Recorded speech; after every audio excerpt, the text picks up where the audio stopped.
Welcome to the Berks Homes podcast, the business of building homes. I'm Katie, here with my brother Ben, and today we are talking about owning the outcome. Basically, we have to solve a lot of problems when we weren't the person to cause it, The person, the entity, Yes, all the above. the reason that it happened.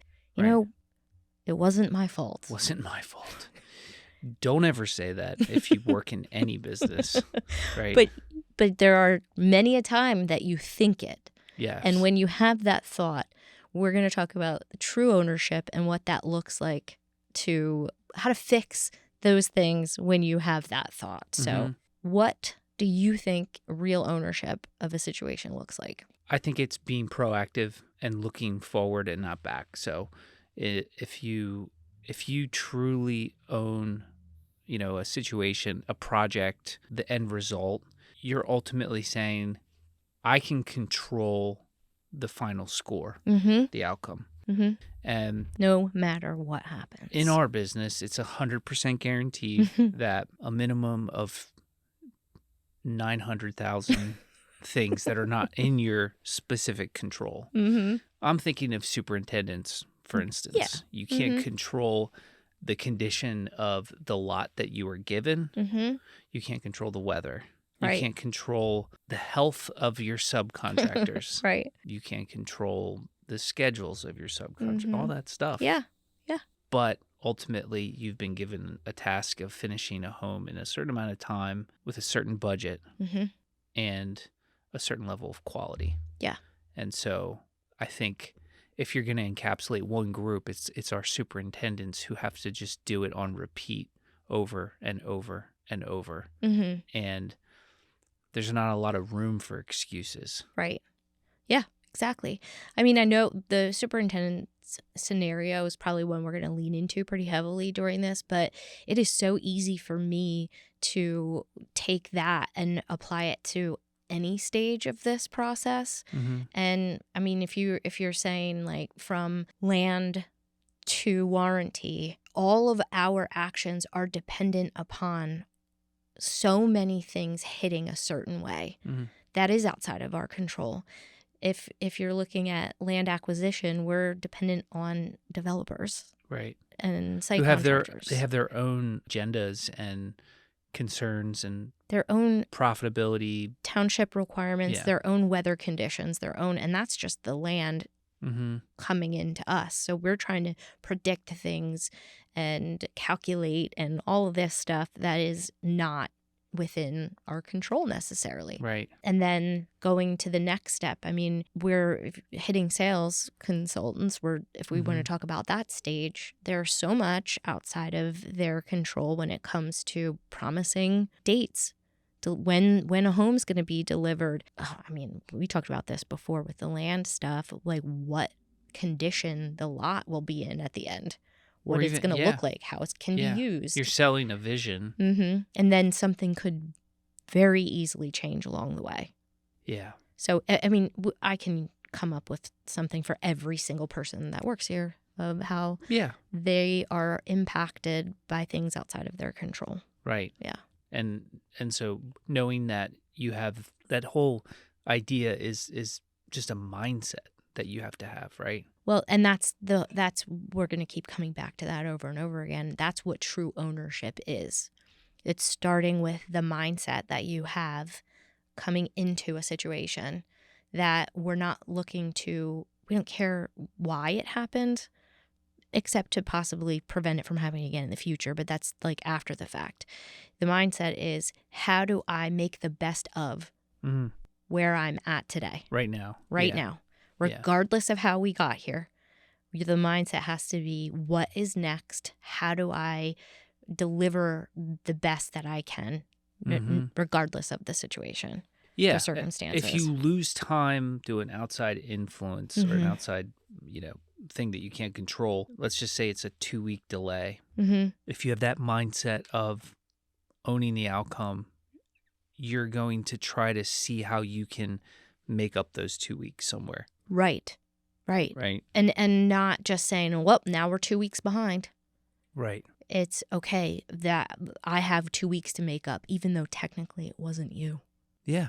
Yeah. It's just what you were given. Right. But the ultimate outcome uh, is dependent upon having those 2 weeks. Mm-hmm. So what can you do to control the variables moving forward? Mm-hmm. And again, it's proactivity. It's looking ahead, Mm-hmm. taking responsibility for what you can, and not worrying about what happened already. Exactly. Yeah. And the reason why I think that like you and I were built for that mentality is, and it comes natural. It's just being able to get over things quickly. Mm-hmm. You have to. You have to move on. Yeah. You can move on and learn, though. Mm-hmm. It's not just like blank slate. Right. I forget about it. I move on. Mm-hmm. You got to learn, but Yeah. at the same time, like beating yourself up or getting upset at an individual or something Mm-hmm.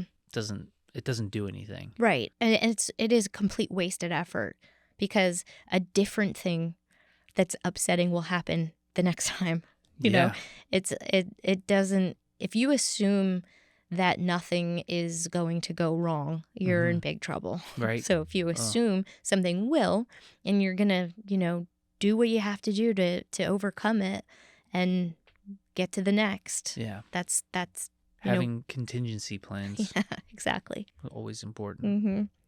So now we've kind of established the framework here. We think that, owning the process is just starting with mindset more than anything else. Yeah. But the reason why it matters, a really big reason, is because this is what we're trying to, focus on, is what our deliverable is. We're trying to deliver a beautiful home on time to the person who paid for it. Right. The customer doesn't care whose fault it was. No, I mean, typically a lot of our stuff that we're saying is outside of our control truly is, but it doesn't matter to the customer. It's our fault. The customer only knows one name. Well, because they have a contract with us. Exactly. They know Berks Homes. They don't know that we subcontract our work to anyone else. They don't know that we don't do our own site development. They don't know we work with hundreds of people to deliver their home. They paid us. So they care about what they're getting regardless of who did what. All they know is you said you were open for sales. Right. You offered me a home at a certain price with a date attached to it in a certain condition. So if I'm a customer, all I care about is, hey, this is what you say you're going to do. So exactly. I don't see that as an issue for them holding us accountable to doing what we said we were going to do. Fulfilling the contract. Exactly. Pretty easy.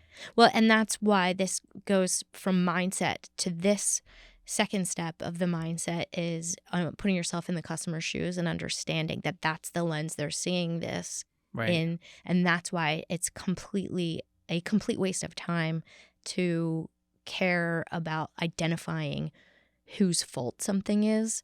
Yeah. The customer will see that as just an excuse because we still didn't do what we said we were going to do. Right. And that's what we as the collective team, as anyone on Berks Homes that's working on somebody's home, that's what we should be thinking about is how do we as a team deliver what we said we were going to? It doesn't matter why it happened, what happened. Are we all working together to get us over this hurdle?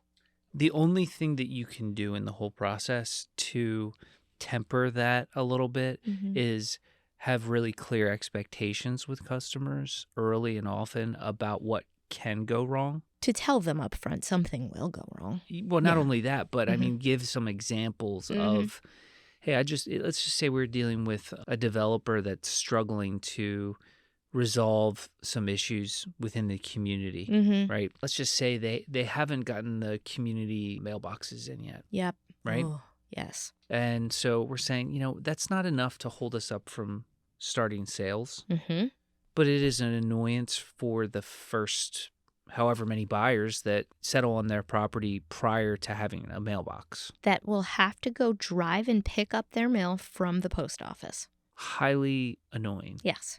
At a minimum. Enraging to some degree. Yes. Totally understandable. Now, if that were me and I was a sales rep, I might mention that up front. knowing you'll notice this is where you're going to pick up your mail eventually. Right. They are ordered, they are not in. Mm-hmm. Now, you are also putting yourself out there saying they're ordered, depending on the information that you get from the developer, Yes. who could or could not be lying. Hey, Yeah. it's up to him. They might be on order for 9 months. Right. Just an example of something that may or may not have happened before. A few times. But as you become more seasoned in setting expectations, that might be an opportunity to just throw it out there. Mm-hmm. So they don't build their home and the mailboxes are not in yet. Mm-hmm. And they're shocked. Yes. And then keeping with that one team mindset and that communication early and often, it would be ideal with each touch point along the way that at the pre-construction meeting that the superintendent might mention it. Then Yes. during whenever either one of them may or may not get an update about said ordered mailbox. Yeah. It's a collective effort. Yeah, that they mention it in the update.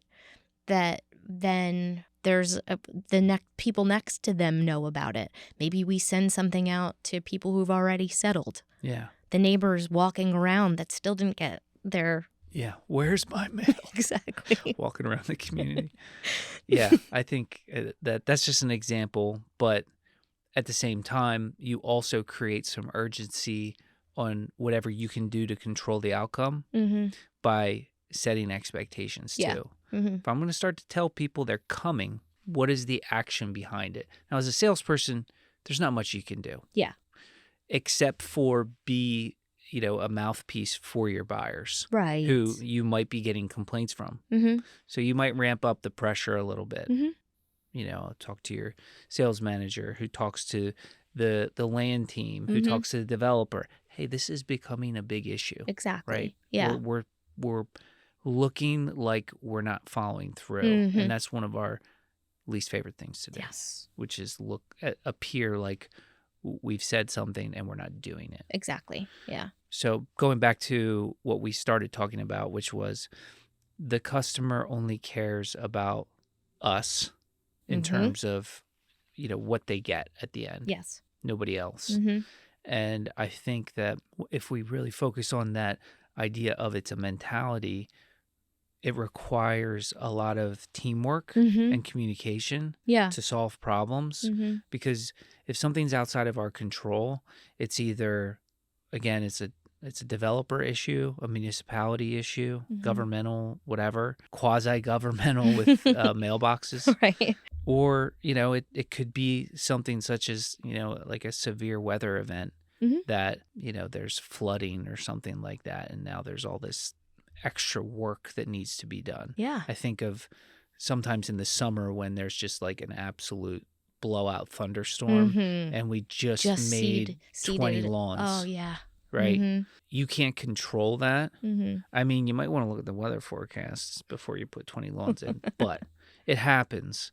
And sometimes you only get a small span of time to put a bunch of lawns in as well because it just got done being rainy and this was the only dry season. It just happens. But what you can do is you can control how you handle it moving forward. Proactively saying, listen, I know that stinks. We owe you, a reseed. I have 20 to do. Yeah. So I'm just going to go down the list and I'm going to, I got you. I know I owe you, but I'll communicate with you. Right. That's controlling the outcome. Exactly. Not just waiting to get a bunch of calls that are going to be coming. Right.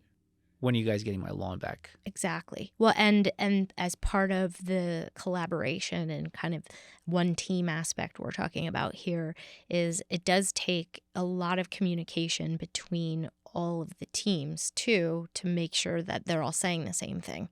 Exactly. So I don't know who you were picturing making that call saying, I got you, but it could be either the superintendent or the sales consultant, right, or maybe even a warranty tech, right, who maybe this was winter work that we were doing. Or they needed to, fix a swale in their backyard. Yeah, and they exactly. already have a fully established lawn. Right.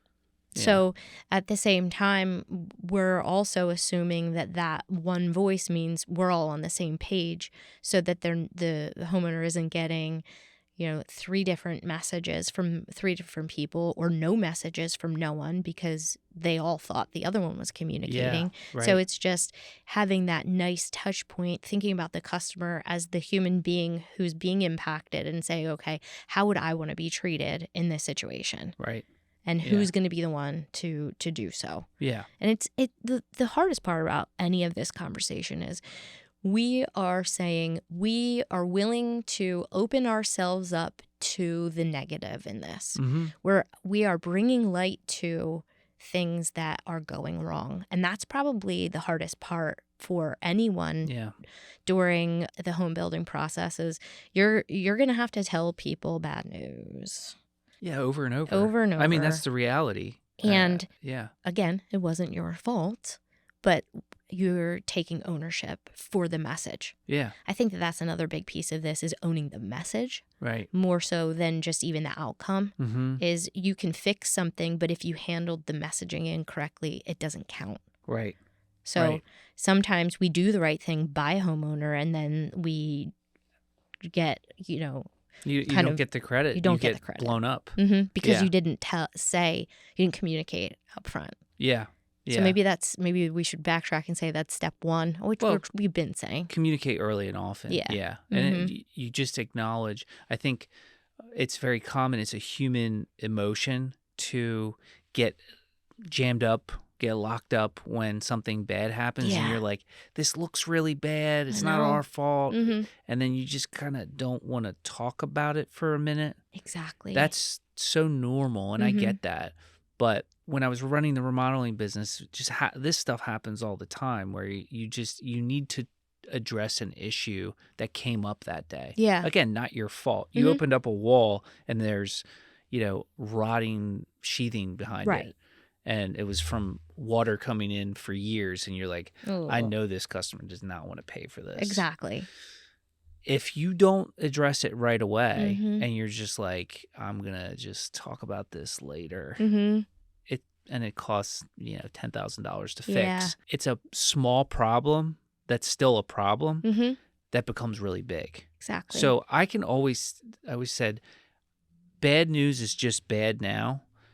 Bad news later Mm-hmm. is awful. Yes. It's really bad news. So it's just bad news now. Mm-hmm. It's just bad news. It's not awful. Right. Could be devastating later. Exactly. So early and often. And, it doesn't even, people don't care. It doesn't matter to them. They're not looking to blame you. Mm-hmm. They just want a resolution. Right. If Right. I'm we're all consumers. Mm-hmm. I don't really care who did something. Yeah. I just want to know Mm-hmm. what the resolution is going to be. Exactly. Yeah. And I think that's normal for basically any interaction, Mm-hmm. Yeah, and that's what we expect that we're armed with when we start the conversation, is the solve, Right. is the communication and the plan, And you don't have to also have all the answers either. That's important. Like, that could be something that plan, trips people up That's true. too. That's really I don't true. want to tell the customer this right now because I don't know how I'm going to solve it. That doesn't matter. Mm-hmm. That's 'Cause- why I said plan. Yeah. The plan could be, and I'm going to call you back in 2 days and Yeah. give you another update with more information. Right. That's a plan. And you better call them back in 2 Yeah. days. Right. Yeah. It's just always, it's like these little micro check-ins of doing what you say you're going to do in our business. Yeah. Mm-hmm. All the way from land to warranty. Mm-hmm. And even with each other. Yeah. Yeah. You have a different role than I do. So you're actually like not in the cycle of, building, selling Mm-hmm. homes. Mm-hmm. But that doesn't mean that you don't have every single person on your teams don't need to own the outcome. Exactly. Well, they're the people doing the things that allow you to build the homes. So we have to take responsibility for all the tools and support that you need to make it happen. Right. So we could be doing the same thing with the communication early and often. If something is going down, Mm. we can't just ignore it and not tell you. Right. Right. Your stuff isn't working today. Sorry, but And we're all like, we need to give our customers answers, and you guys aren't even allowing us to do that. yeah, Whatever. mhm, Yeah, mhm. that makes sense. Yeah, it's a chain reaction. But, Exactly. our customers don't want to hear that our, system was down Right. because Billy in IT forgot to, turn the switch on in the morning. Right. Whatever. I mean, but we've had that situation where things have fallen apart, and we have had guys working in the middle of the night to make sure it's back online so that this stuff can keep moving. Absolutely. One of the worst things that I think, to sum up this part of the discussion, is if you've been a customer before for anything, and you heard the person that you bought the thing from Mm-hmm.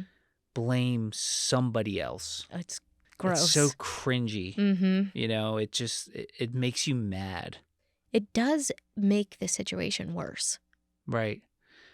But you can still kind of throw somebody else under the bus on the sly and not say it was their fault. Oh, do you have an example of something No, like that? I don't, but I'm just saying you can explain a situation and still take ownership, even though they know it's not directly something that you did. Yeah. But still say, I am going to handle this because it's my responsibility. Yeah. I mean, even if you think about weather events, yeah, it's you don't blame the weather, but you kind of can just say it's factual. Yeah. Mm-hmm. But you want to show empathy Mm-hmm. to the situation. Mm-hmm. I think that's part of it too. Yeah. Is if you just are apathetic to the outcome because of the weather, like, we just had to push it 2 weeks because it rained. So anyway, everything's going to be 2 weeks behind. Mm-mm. That's not okay. Exactly. Like in anybody's minds, Mm-hmm. So, but if you rally together and say, neither one of us wanted to deal with this weather, but here we are, and we're going to do everything we can to try to make up in this way and in this way and try to get you back on track. But you know how it is. So we might not make up all 2 weeks, you might not make up a day. Right. But at least you are you're communicating that you're trying. Yeah. You're Mm-hmm. going to work every angle to make up as much time as possible, Mm-hmm. setting proper expectations that it's a 2-week delay. Yeah. Because of the weather. Mm-hmm. And I know it stinks, but I'm going to try my best to make up some of that time. Yeah. And you might not, but they're going to feel better about it. Yes. Because you acknowledge it. Because you have a good attitude about it, and you're a team. You're working together to get Rah, them rah. what they want. This is neither of our fault, Right. but we're going to deal with it. We're rallying against this weather. Yes. Yes. The gods of weather. Yes. So we've been talking a lot about mindset and what the customer's perception is of it, but the overall theme is ownership applies to every position. I think we touched on that here and there. So you've talked mostly about field and how that's impacted. Do you have any other real examples of different roles besides superintendents on your side that you could say this is kind of like what ownership would look like in a different role? I mean, there's so many outside influences, again, on delays, and I wouldn't say broken promises, but just the way a schedule should look from concept to execution, with land, with permitting. Mm-hmm. We work in Pennsylvania, so every local municipality has a different process for permitting. Yeah. Down to basically we have a template for permitting that once it's executed for each municipality, they all look different. Mm-hmm. It's not a consistent template. They all charge differently for the fees. They have different fees, like additional, some less. Some require special licensure in that specific municipality. And different submission, pickup, ways to pay. Some need Some they're structural only seals, some don't. open except at dusk or Yeah, whatever. yeah. They have weird hours. And then they have different inspections, Yeah. right? You could have 4 inspections on one house and 7 on another. So I think we've seen a lot of people rallying around that. So planning is huge, like you said. Understanding that you need to anticipate what could go wrong a little bit. Mm-hmm. Some of that's leaning on prior experience. Yeah. And saying, well, there was this one time that we had to do this. Mm-hmm. Is that going to happen again? Every time you go into a new community, you think about that one weird thing. Yeah. Do we need to do foundation as-built prior to framing? Right. I've done that before. Mm-hmm. That's insane. Mm-hmm. We have to get a surveyor out to stake out the house before it's excavated. And They then pour the walls, Mhm. and then you have to get them back just to make sure that each corner is where you said it was going to be before you start framing. That's a 2-week process. Yeah. So you have to be, proactive about what the information that you can get your hands on, and don't never assume that it's going to be easy. And then alternatively, at the end of the day, make sure that you're constantly communicating what could possibly trip you up, especially when it's new. Yeah. Once we're into either a municipality where we have multiple communities or you're far into a community, there's not a lot of variables within permitting, for instance, that could throw you off. Right. Mm-hmm. However, again, you could also have a new consultant come in for the municipality. Yeah. Every fiscal year they vote on, are we approving a continuation of the contract with this engineer to approve our permits, or are we going to get a new bid from somebody else? And then they have a bunch of new rules. Yeah. Yes. So I think it just comes down to planning. So much of this, I think when it is planning and the way that we're describing it might seem a little overwhelming, but if we boil it down to each role, every person in their, spot, if you own your space, you become the subject matter expert and you can kind of get that pattern recognition and be able to call when something's going to, go wrong more so than not. So if you're thinking about it from the permitting situation, you'll say, oh, well, this township requires this. So I'm going to get this ready early. Yeah. If you are drafting and there's a new floor plan, plan extra time. Right. When you're doing the solve, because there's going to be things that pop up that you haven't seen before this new plan. When you are talking about the superintendent a lot, but the number one thing I can recommend for a superintendent is to sit down with their packet before the house starts, before the pre-con meeting, ideally, and go over everything. I know it's so annoying, but then you're so prepared to have all of the answers from not just the homeowner, but everybody that's all building your the trades. house. Yeah. And then from the, customer coordinator, they see that terrible outside lender that gets us messed up every time. They're going to raise the red flag and go, hey, guys, can we try to get this information up front? Or can you try to get them to switch to our preferred lender or something like that? Because they know. Yeah. They know what's going to go We've wrong. had issues. Yeah. You know what we've been dealing with lately? Certificates of occupancy. Like the municipalities, they're doing the final inspection and they're not turning around the UNO right away. Why? Manpower issues. They're saying we'll get it to you. And now our banks are just like, we're not closing without the UNO. Yeah. Because in their mind, the house can't be moved into. Exactly. And they're not securing a home that is of any value unless they have that CO.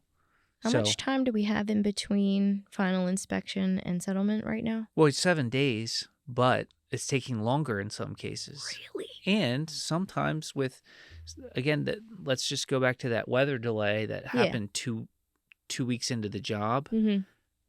That last 7 days might have shrank time. to 2. And you're going along, everything's hunky dory until the Mhm. last day, and you get the final inspection, you pass, and you're expecting either them to issue the CO on the spot Yeah. or the next day, Mhm. and you only have a day. Can we bring blank papers for them to fill out? It's the government, Katie. It's not that easy. I'm just So, trying to help them. but it's You just, know. I just heard about this last week. It's just like a rash of, like, there's so many right now.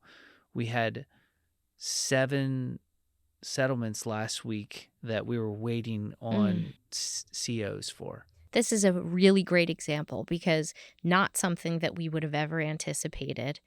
7 different homeowners being impacted, possibly, Yeah. depending on the situation. And what are we doing about it? Right. What's our mindset? What's our attitude? How are we handling each one individually? Right. And so that everybody was huddling up, like, how do Mhm. we, number one, build some additional time into it? And what can we do to support the municipality in, like, asking for it a week ahead of time before The the inspection. inspection? Like, can you have it all ready? Oh, It's like a just, reminder. Like, yeah, yeah, that's great. Mm-hmm. but it's completely out of our control. We Right did now. Yeah. everybody. This is a great example because Mhm. everybody did their job. Yep. And if it goes according to normal expectations with the, 3,000 closings we've had the last 10 years or Mhm. whatever, it would happen Yeah. like clockwork. And Mhm. now it's just, and who knows, maybe it's because Trump shut the government down. I don't know.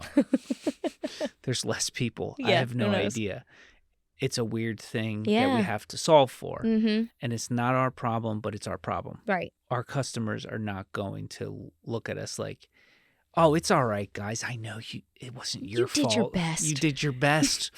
We'll just hang out in the hotel. Yeah, and we called off the movers. No we lost our down payment. No problem. Yeah. It's terrible. But in these situations, though, like you're saying, this is like what do our sales consultants, our superintendents, the people that are like telling the customer coordinators if they're rescheduling something, how do we support them in this situation? Yeah. I want, and we want, especially everybody to know, we're not expecting everybody on their own in real time to figure out how to communicate and solve this to somebody who is upset. Yeah. Like, we will problem solve and workshops conversations with people. Like, what have you talked about with your teams to make that happen? This is an us problem. Mhm. This is a permit research early now type Mhm. of problem. Mhm. What is your process for issuing UNOs? What do you need? Yeah. How much time are you saying that you're allowed to have Mhm. before you turn it around? Right.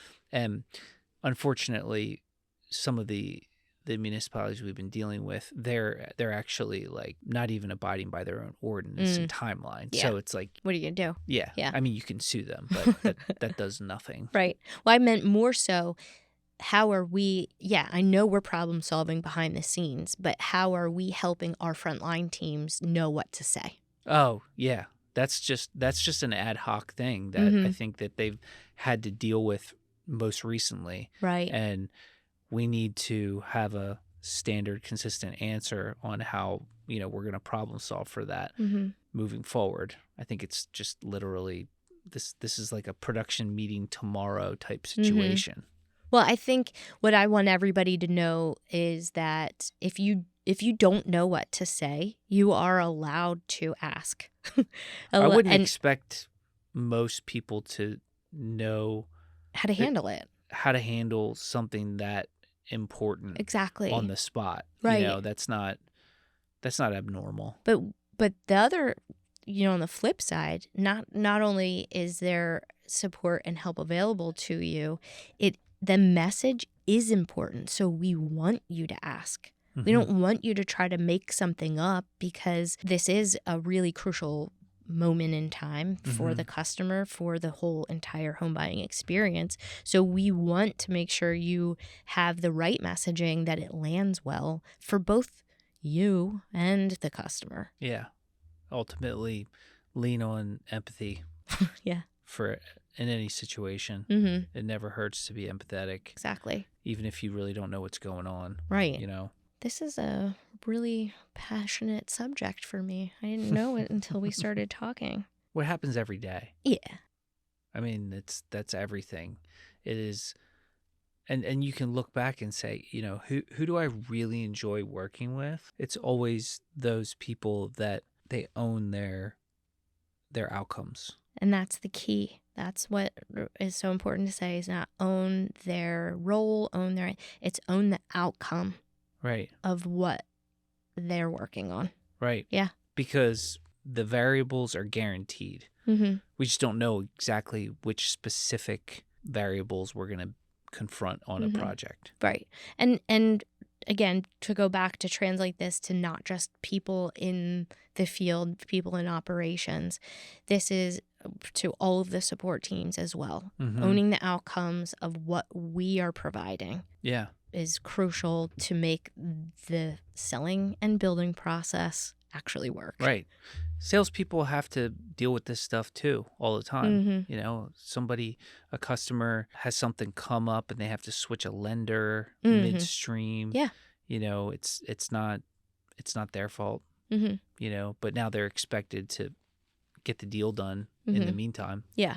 Exactly. There's so many examples, right? Even in the building, just on a daily basis. We're always trying to overcome challenges. Yeah. Clear communication, owning the results, and being helpful and cooperating with each other. Yeah. They're all big. So the reason this topic came up at all is because we had a really great HAD winner. Oh, yeah. In October. Mark. Yes. Yeah. And he was the shining example of everything that we just talked about. Mm-hmm. I'm sure everybody saw in the newsletter, but just to recap, there was an issue with a water company's requirement, right? Which is exactly what we were just saying, delaying the settlement, threatening to delay the settlement. Yeah. But threatened. Mark somehow turned it all around by 8 p.m. the night before, right? Didn't point fingers, stayed on site until nearly 8 p.m., coordinating with vendors and the township to make sure everything within his control was handled. That's important, within his control, right? So, and he nailed it. Thanks to his persistence and communication, the delay was minimized to just one day. Best example, just to highlight this, is real life. This is what's happening day to day. And it just shows how resourceful people can be, and also how much we appreciate it, because we know that is going above and beyond, and we know it's not expected that for every home you're going to need to, stay and navigate 3 different types of, like you said, the government,